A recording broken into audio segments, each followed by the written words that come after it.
ሰላም የኔ ቅምጥል ቅመሞች እንደምን አላችሁልን? አለን ተኳኩለን ዛሬ በአዲስ ቪዲዮ ከች ብለናል። በቤት ጉዳይ ላይ ምርጥ ጥያቄዎችን አዘጋጅቼ ጀምቦ ሪል ስቴት ላይ ነው የምንገኘው። ወንድሜ ማለበር ትንሽ እሺ፣ እኔ አዳነ እባላለሁኝ የጀምቦ ሪል ስቴት ሴልስ ኮንሰልታንት ወይም የሽያጭ አማካሪ ነኝ። እንኳን ደህና መጣ። እንኳን ደህና ቆየኝ። አዲ ፈታ ብዬ ነው ማወራ። ብዙ ጥያቄዎች አሉ።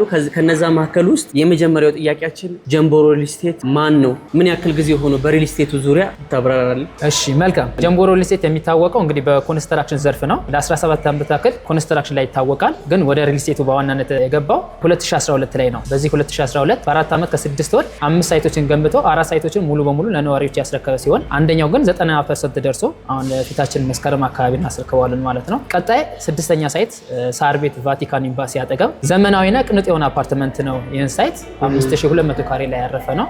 አሁን እዛ ላይ ነው የምንገኘው። በሪል ስቴቱ ዙሪያ አሁን ላይ እንደምናውቃቸው ሪል ስቴቶች በጣም እየበዙ ነው። ይህንን አይቶ ጀምቦ ሪል ስቴት እንግዲህ ለክላይንቶቹ ምን አዲስ ነገር ይዞ መጥቷል? ለየት የሚያደርገው ነገር ምንድን ነው? ጀምቦ ሪል ስቴት ከሌላው የሚለየው ነገር ቢኖር እኔም ያው እንዳጋጣሚ ሌላ ድርጅት ሰርቻለሁ። ከሌላው ይለይብኛል። ለኔ ሴልስ ኮንሰልታንት ሆኜ ራሱ ትረስት ኢሹ የሚለው ነገር ይቀርፋል።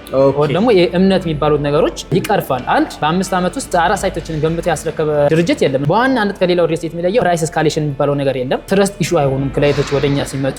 ኔክስት ክላይንቶች ወደኛ በመጡ ቁጥር በአማራጭ እንደፈለጉትን ያገኛሉ። ሱቅ ወይም አፓርታማ ይዘን የቀረብ ነው። እንዳጋጣሚ ሆኖ የውሌ ቡልቡላዎችም አሉ። ሾፖችና አፓርትመንቶች ናቸው ይዘን የቀረብ ነው። በ6ኛው ሳይታችሁ ላይ ምን አዲስ ነገር ይዛችሁ መጣችኋል? አሁን የ6ኛ ሳይቶች ወይ ደግሞ ኪሮ አፓርትመንቱ ላይ ይዘን የቀረብ ነው 2 አይነት አማራጮች ነው። መኖሪያ ቤትም ለፈለገ የንግድ ሱቅም ለፈለገ 2 አይነት አማራጭ ይዘን ቀርበናል። ይህን ሳይት ያለፈው 5200 ካሬ ላይ ነው። ትልቅ ዘመናዊና ቅንጡ የሆነ አፓርትመንት ነው። 4 ቤዝመንቶች አሉት። ወደ 15 የሚደርሱ ደግሞ ሊፍቶች ብቻ አሉት። 5ቱ ሙሉ በሙሉ ለሾፑ ሲሆን ወይ ደግሞ ለንግድ ሱቆቹ ሲሆን 10 ደግሞ ለመኖሪያ ቤት የተዘጋጀ ሊፍት ነው።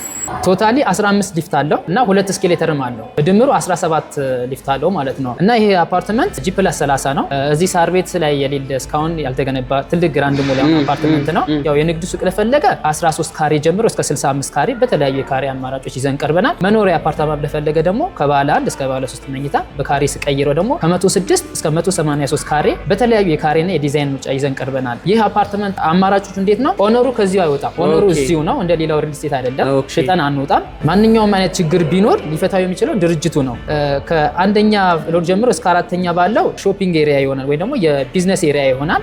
5ኛ ሪክሪኤሽን ኤሪያ የምንለው ይሄ ለፉድ ኮርት፣ ላይብራሪ፣ ጂምናዚየም የልጆች መጫወታ ቦታ የሚሆነው 5ኛ ላይ ነው። ከዛ በላይ ነው አፓርትመንት የሚቀጥለው ማለት ነው። ከስንት % ጀምሮ ነው ክፍያውን መጀመር የሚችሉት? ወደ አከፋፈሉ ስንመጣ እኛ በ10% ቅድመ ክፍያ ነው የምናስከፍለው። ሰው በሚችለው ልክ ከፍሎ የቤት ባለቤት ለማድረግ ነው ክፍያችን ያዘጋጀ ነው። 10% ይከፍላል። 10% ከከፈለው በኋላ ቀሪው 90% የሚከፍለው 2 አይነት አማራጭ ነው ይዘን የቀረብ ነው። ከፈለገ ግንባታውን መሰረት ባደረገ ልክ፣ ካልሆነ ደግሞ በታይም ቤዝድ ወይም ደግሞ በጊዜ ገደብ ግንባታው ያልኩህ ስላብ በተሞላ ቁጥር 1ኛ ዙር 5ኛ ስላብ ላይ ከከፈለ 10%፣ 2ኛ ዙር የሚሆነው 7ኛ ስላብ ሲሞላ እና 3 ወር የፎይታ ጊዜ ሰጠን። በዚህ 3 ወር ጊዜ ውስጥ 7ኛ ስላብ ደርሰናል፣ ይህንን ክፍያ ትከፍላለህ ተዘጋጅ ይባላል። ይህን ኮንፊርም እናደርጋለን።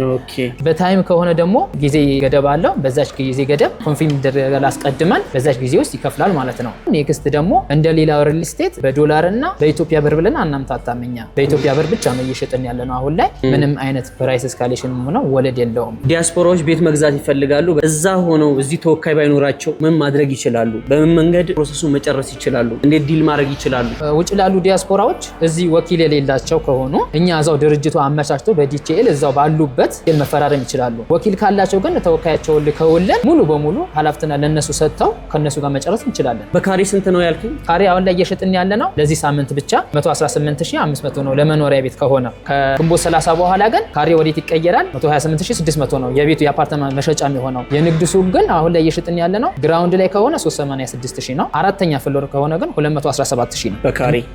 ከግንቦት 30 በኋላ ግን ግራውንድ ላይ ሲሸጥበት የነበረው ወደ 419000 አካባቢ ይሆናል። ይህ ማለት ቀድሞ የመጣ ተጠቃሚ ይሆናል ማለት ነው። ዲስካውንትም አለው? ዲስካውንት አለው። 10% ለከፈለ ሳይሆን 50 እና ከዛ 50% ለከፈለ 7% ዲስካውንት አለው። ከ69 እስከ 89% ለከፈለ ደግሞ 10% አለው። 90 እና 100 ለከፈለ 15% ዲስካውንት ያገኛል ማለት ነው። ጀምቦ ሪል ስቴት 17 ዓመት ሲቆይ ከዛ ቀደም ምን ነበር የሚሰራ የነበረው? ጀምቦ ያው ከዚህ በፊት ኮንስትራክሽን ላይ ነው የሚታወቀው። 2 እህት ኩባንያዎች አሉት፣ ውድበር እና ጉመር ተብለው ይታወቃሉ። ይሄ ውድበር የሚባለው ኮንክሪት ነው የሚያቀርብልን ሙሉ በሙሉ።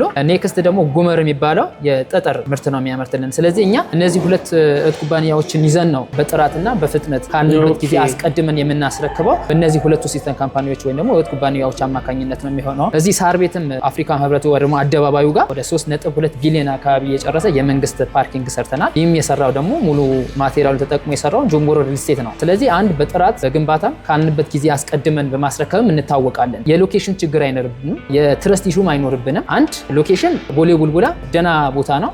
እዛም ሰርተን አስረክበናል። ሳር ቤት ቫቲካን ኤምባሲ ማጠገብ ያለው ደግሞ ወደ 30 ኤምባሲዎች ባሉበት፣ የጤና መድን ባለበት፣ ትላልቅ ኢንተርናሽናል ስኩሎች ባሉበት፣ የሃይማኖት ተቋማቱ ባሉበት ነው ሎኬሽን መርጠን እየገነባን ያለ ነው። ከዚህም በኋላ ደግሞ ወደ 4 ሳይቶች ሰሌክት አድርገን የያዝናቸው አሉ። ተክለ ሃይማኖት፣ እዚህ አቦ ማዞሪያ ሳር ቤት መካኒሳ አቦ ማዞሪያው ጋር አለን። ካሳንቺስ አለን። ቦሌ ቡልቡላ እዛ ወደ 200,000 ካሬ የሚደርስ ሳይት አለን። ስለዚህ ከዚህም በኋላ የቤት ችግርን እየቀረፍን ነው የምንሄደው። የክላየንትም ደግሞ እምነቱ የሚባለው ነገር ጆምቦሮ እየቀረፈ ይሄዳል ማለት ነው። ወደ ጆምቦሮ ከመጡ ያተርፋሉ እንጂ አይከስሩም። አሁን ስንሸጥበት የነበረው በኢትዮጵያ ብር ነው። ምንም አይነት ዋጋ ቢጨምር፣ ነዳጅ ቢጨምር፣ ሲሚንቶ ቢጨምር፣ ፌሮ ብንጨምር እኛ ጋር 5 ሳንቲም ቢጨምር ነገር የለም። በዚህ ልክ ነው አሁን ጆምቦሮን እየሸጥን ያለ ነው። እኔ አሁን ጆምቦሮ በሚሰራው ነገር እኮራለሁ። ሰርቶ ያስረከበ ድርጅት ስለሆነ ለዛም ነው ከሙሉ ድርጅቶች ጋር ጆምቦሮን የተቀላቀልኩት።